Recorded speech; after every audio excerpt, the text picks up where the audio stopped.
Superintelligence was directed by Ben Falcone and stars Melissa McCarthy and James Corden.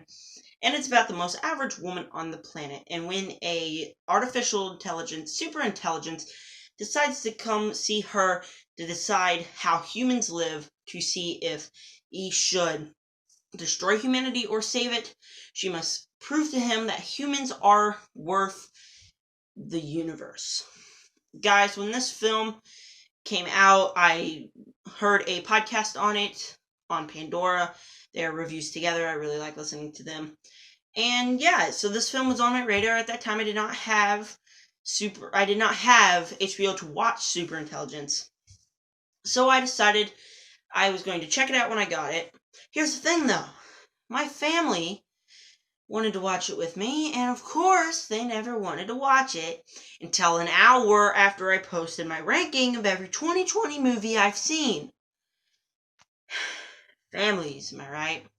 But yeah, so I checked this movie out on Saturday night. Alright, a few things though. The reason I've not been uploading this week, I have been working on all of this. Maybe sometimes I'll go back to my other view, but like I have a whole nother shelf back here with all my Funko Pops. All my movies are right here. Everything is here, so I've been like redecorating my room. Been super busy this week, so sorry. But here I am reviewing Superintelligence. I did watch this last Saturday, so that's a thing here. I've seen this movie for a couple of days. Had some time to process it. I will tell you here in this video if I liked it. And another real quick announcement. Guess what I bought? I bought Love and Monsters. My a film that I've been really wanting to see ever since I saw the trailers. Have not seen it yet. I never buy the things on Amazon.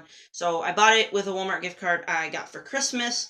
I'm going to watch it tomorrow and review this one tomorrow because I made a note to myself I review this one and Greenland when those do come out. And of course, this intro has been super long, 2 minutes and 6 seconds of currently. So make sure to subscribe, hit the bell, and comment down below. What is your opinions on Superintelligence? Do you not like it like a lot of people, or do you like it like I did? And with that said, here we go. Here's the first thing I have to say about this movie. It's only got a 30% on Rotten Tomatoes. It's films like this, films like Pixels, films like these movies, fun family films that I just don't get why they have low scores on Rotten Tomatoes. It's like people are going into these movies like, this is going to be a good movie, I'm going to film criticize this movie the whole time. And instead of enjoying the film for what it is, they give it a negative score on Rotten Tomatoes, so it's only 30%. This and Pixels, I don't understand the hate inside this film, because I really enjoyed watching this film. It's a blast to watch this with family. And even this one is kind of a step up from Pixels. I enjoyed Pixels better. I like that movie better. But that's because I've seen it more times, of course. But it's just, I don't understand all the hate behind these films. This film is such an enjoyable film. Now, what I mean as it's a step up after Pixels, the jokes aren't all lowbrow humor. There's some very smart jokes in here. The cast is good. There's a lot of good things about this film that I can see. After watching reviews of Pixels, I can see what people think is bad about the film. Like James, Josh Gad. Him doing screaming and stuff. I can see how that annoys people. How does this film, which is a nice family comedy with James Corden and Melissa McCarthy, how does this irk people? Sure, it's certainly not perfect. There are a few problems, but all the hate behind this film, I just wanted to throw that out here that I do not understand it. I really, really enjoyed Superintelligence. Now, where should I get started on talking about this movie? Of course, I really, really liked this movie's premise. A premise about a superintelligence getting a average woman to try to see if he can save humanity. It's both in its way semi-original, and it's both just a nice, fun comedy that's very enjoyable. Speaking of comedy, the laughs in this film are amazing. I laughed a lot. Watching it with a family, it's even better than watching it by yourself. I was just sitting there laughing at all the stupidity that she done. Now, here's another thing that I don't get. The jokes aren't stupid, just Melissa McCarthy getting hit by a car. Ha ha ha. The jokes were smart. They were pretty smart, actually. There's this joke that they could have overused, but they didn't, and I really enjoyed it. When it was on screen, it was also a nice joke. Like, James Corden, he does this energy drink commercial, like the real James Corden, and one time they were at the supermarket, and they had this big TV playing the commercial in front of this product. This lady come to buy it. He appears out of nowhere in the screen and is like, "Lady, don't buy that. It's garbage." And James Corden's voice.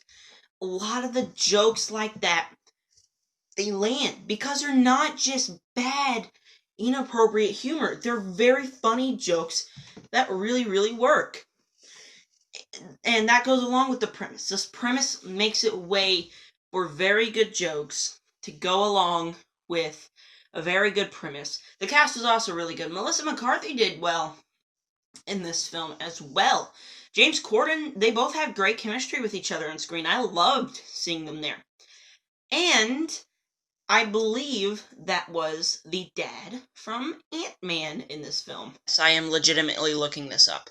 Yeah, it was Bobby Cannavale, the dad from Ant-Man, and he does a lot of good things. I just realized he is in Jumanji: Welcome to the Jungle as well. Pretty interesting there. He did great in the film. He has great chemistry. I cannot believe I just stopped filming a video to look up an actor. I suck at my job. Anyways, yeah, they all did great, and that combined with the script and the jokes, it's all amazing. There is also some pretty good chemistry, as there's two plot lines in the film and they intersect together. There's a plot line about the government trying to take down this artificial AI, and there's a plot line about the whole thing with Melissa McCarthy. There's a lot of solid jokes. It always kept my attention. This is a film that you could just sit back and really enjoy with the family, with jokes, cast, direction that the film goes. I laughed a lot.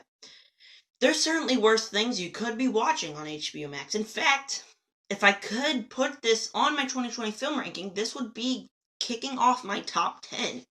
I enjoyed this film that much, and I just don't understand the hate behind it. Of course, it's not perfect. The only reason for that is, and there will be spoilers, I will put the time up on the screen where you guys can go see where the spoiler stopped if you have not seen it.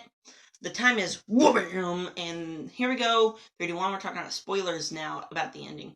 The ending, they go in a way that the government was going to go destroy this AI, and then Melissa McCarthy's character goes to hang out with George for the last thing, and he's like, "Oh, okay, so if you like each other, you can be together." They were going in a direction I really liked, and this ending really kind of ruined it. And now, I didn't dislike the ending. The more I think about it, it was fine. They had this big vibe going on, though, and it was just ruined by trying to keep this a nice family comedy. They could have extended the limits to PG-13. I'm just saying. I really was digging the vibe they were going for, and then the ending was just like, nope. Rewind. We need to keep this family friendly, everyone. But yes, overall, I really enjoyed the film. Another thing I liked, I enjoyed how the romance part was a big thing, but it wasn't just like all romance. The jokes kept the same. It wasn't a whole big thing about romance. It's not like every scene's like making love scene. Yeah, it's just a very solid film. Very enjoyable. Nice jokes, nice cast. I highly recommend you check out this movie with your family. Do not go into it going seriously, though. Because if you do that, you'll be disappointed and you'll give it a negative score. But I will give it a positive score. Of course, though, this type of film does not deserve an A- like I give a bunch of films. So I'm going to give this film a B+, an 8 out of 10, and 3 stars. A very, very, very enjoyable film. Melissa McCarthy film, family film. It just, if you think about it, though, I give it a lot of great films an A-. I can't give a film like this an A-, so I'm going to give it a B+. I really enjoyed this film.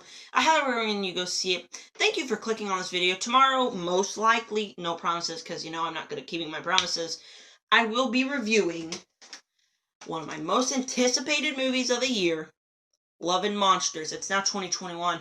But also, next week, I'm not really sure if I'm going to get to watch it.